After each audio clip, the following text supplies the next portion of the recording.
Livre de l'Apocalypse, chapitre 12.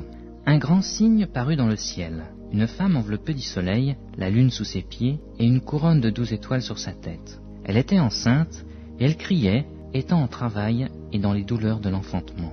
Un autre signe parut encore dans le ciel. Et voici, c'était un grand dragon rouge, ayant 7 têtes et 10 cornes, et sur ces 7 têtes, 7 diadèmes. Sa queue entraînait le tiers des étoiles du ciel et les jetait sur la terre. Le dragon se tint devant la femme qui allait enfanter, afin de dévorer son enfant lorsqu'elle aurait enfanté. Elle enfanta un fils, qui doit paître toutes les nations avec une verge de fer. Et son enfant fut enlevé vers Dieu et vers son trône. Et la femme s'enfuit dans le désert, où elle avait un lieu préparé par Dieu, afin qu'elle y fût nourrie pendant 1260 jours. Et il y eut guerre dans le ciel. Michel et ses anges combattirent contre le dragon. Et le dragon et ses anges combattirent.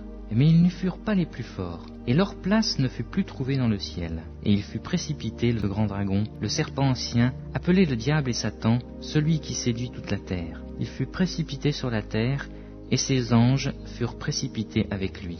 Et j'entendis dans le ciel une voix forte qui disait : Maintenant le salut est arrivé, et la puissance et le règne de notre Dieu et l'autorité de son Christ. Car il a été précipité, l'accusateur de nos frères, celui qui les accusait devant notre Dieu jour et nuit. Ils l'ont vaincu à cause du sang de l'agneau et à cause de la parole de leur témoignage, et ils n'ont pas aimé leur vie jusqu'à craindre la mort. C'est pourquoi, réjouissez-vous, cieux, et vous qui habitez dans les cieux.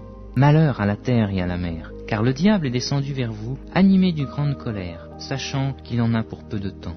Quand le dragon vit qu'il avait été précipité sur la terre, il poursuivit la femme qui avait enfanté l'enfant mâle. Et les 2 ailes du grand aigle furent données à la femme, afin qu'elle s'envolât au désert, vers son lieu, où elle est nourrie un temps, des temps, et la moitié d'un temps, loin de la face du serpent. Et de sa bouche, le serpent lança de l'eau comme un fleuve derrière la femme, afin de l'entraîner par le fleuve. Et la terre secourut la femme, et la terre ouvrit sa bouche, et engloutit le fleuve que le dragon avait lancé de sa bouche.